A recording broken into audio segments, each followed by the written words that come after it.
India versus England మొదటి T20 మ్యాచ్లో India అదిరిపోయి విక్టరీని సాధించింది. మన వాళ్ళు అపోజిషన్ టీంని పూర్తిగా డామినేట్ చేశారు. ఫీల్డింగ్, బౌలింగ్ మరియు బ్యాటింగ్లో 100% ఎఫర్ట్స్ పెట్టారు. ఇండియా పిచ్పై బౌలింగ్ వేయడం ఎంత కష్టమో మరోసారి నిరూపించారు. ఈడెన్ గార్డెన్లో ఈ మ్యాచ్ అందరినీ ఒక ఊపు ఊపేసింది. ఇక మ్యాచ్ హైలైట్స్ చూసుకున్నట్లయితే టాస్ గెలిచిన ఇండియా మొదట బౌలింగ్ ఎంచుకుంది. ఇంగ్లాండ్ తరఫున one of the strong openers అయిన Phil Salt and Ben Duckett opening జోడిగా దిగారు. ఇందులో సాల్ట్ మాత్రం పవర్ ప్లేలో బీభత్సంగా ఆడే ప్లేయర్. గత ఏడాది ఐపీఎల్లో మరియు మొన్నటి వరకు జరిగిన సిరీస్లో అతని ఫామ్ ఎలా ఉందో అందరికీ తెలుసు. అతన్ని ఒకవేళ ఆపలేకపోతే మొదటి 6 ఓవర్లోనే చేయాల్సిన విధ్వంసం మొత్తం చేస్తాడు. అలాంటి ప్లేయర్ని మన హర్షదీప్ సింగ్ ఒక్క రన్ కూడా చేయనివ్వకుండా డకౌట్ చేశాడు. ఆ తర్వాత 3వ ఓవర్లో మరో ప్లేయర్ డకెట్ను కూడా అవుట్ చేసి మరోసారి తన సత్తా చాటాడు హర్షదీప్ సింగ్.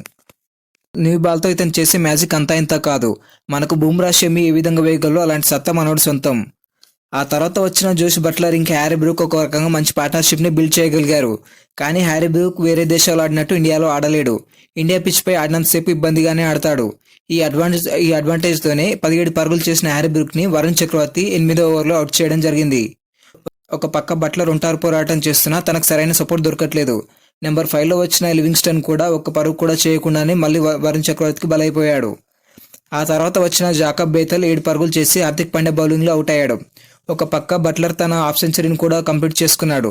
కానీ తోడుగా ఓటాన్ ఇంకా అట్కిన్సన్ చెరో 2 పరుగులు చేసి అవుట్ అయ్యారు.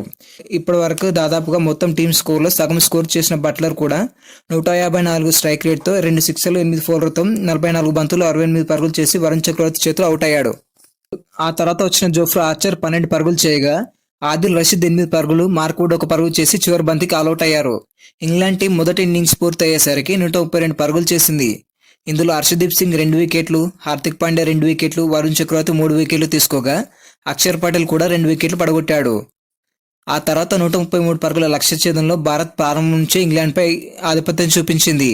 ఓపెనర్స్గా వచ్చిన సంజు శాంసన్ ఇంకా అభిషేక్ శర్మలు ఒకరు మించి ఒకరు భారీ సిక్సర్లతో విరుచుకుపడ్డారు. జోఫ్రా ఆర్చర్ వేసిన మొదటి ఓవర్లో కేవలం ఒకే పరుగు చేసిన సంజు తన రెండో ఓవర్లోనే అట్కిన్సన్కి చుక్కలు చూపించాడు. ఆ ఒక్క ఓవర్లోనే 22 పరుగులు చేశాడు. ఆ ఒక్క ఓవర్లో సంజు పారించిన పరుగుల వద్దకి ఇంగ్లాండ్ చూస్తూ ఉండిపోయింది. ఈ ఒక్క ఓవర్ మ్యాచ్కే హైలైట్గా మారింది. మరోపక్క 3వ ఓవర్లో స్ట్రైక్ దక్కించుకున్న మన ప్రిన్స్ అభిషేక్ శర్మ నేనేమి తక్కువ కాదంటూ 2 ఫోర్లు 1 సిక్సర్తో ఆ ఓవర్ను ముగించాడు.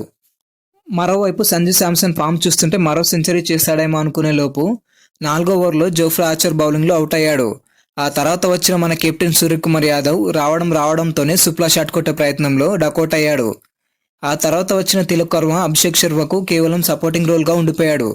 కానీ అభిషేక్ శర్మ మాత్రం ఆకలి మీద ఉన్న సింహంలా గ్రౌండ్కి అన్ని వైపులా సిక్స్ల వర్షం కురిపించాడు. అభిషేక్ శర్మ స్పెషల్ రికార్డ్ ఏంటో తెలుసా?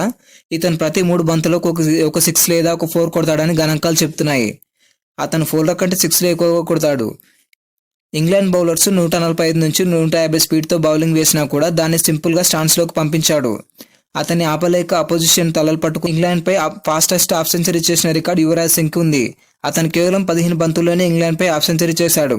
గురువు గారి రూట్లోనే నేనంటూ అభిషేక్ శర్మ కూడా 20 బంతుల్లోనే హాఫ్ సెంచరీ చేసి సెకండ్ ఫాస్టెస్ట్ హాఫ్ సెంచరీ చేసిన ప్లేయర్గా నిలిచాడు.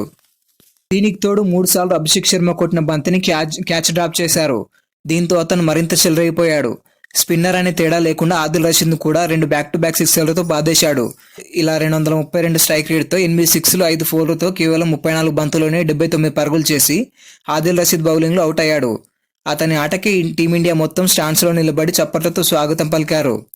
లక్ష్యానికి ఇంకా 9 పరుగులు మిగలడంతో తిలక్ వర్మ ఇంకా హార్దిక్ పాండ్యాలు ఇద్దరూ కలిసి ఫార్మాలిటీగా మ్యాచ్ని ఫినిష్ చేశారు. తిలక్ వర్మ 19 పరుగులు, హార్దిక్ పాండ్యా 3 పరుగులు చేసి 13 ఓవర్లలోపే మ్యాచ్ని ముగించి మంచి విజయాన్ని అందుకున్నారు. ఇందులో ఆర్చర్ 2 వికెట్లు, ఆదిల్ రషీద్ 1 వికెట్ తీసుకున్నారు. ఆ తర్వాత జరగబోయే సెకండ్ టీ20 మ్యాచ్ చెన్నైలో ఉంది. చెన్నై అంటే స్పిన్ కి అనుకూలించే పిచ్. ఈ గ్రౌండ్లో మన వరుణ్ చక్రవర్తి పండగ చేసుకుంటాడు. మరి మ్యాచ్లో ఎవరు గెలుస్తారో కామెంట్ చేయండి.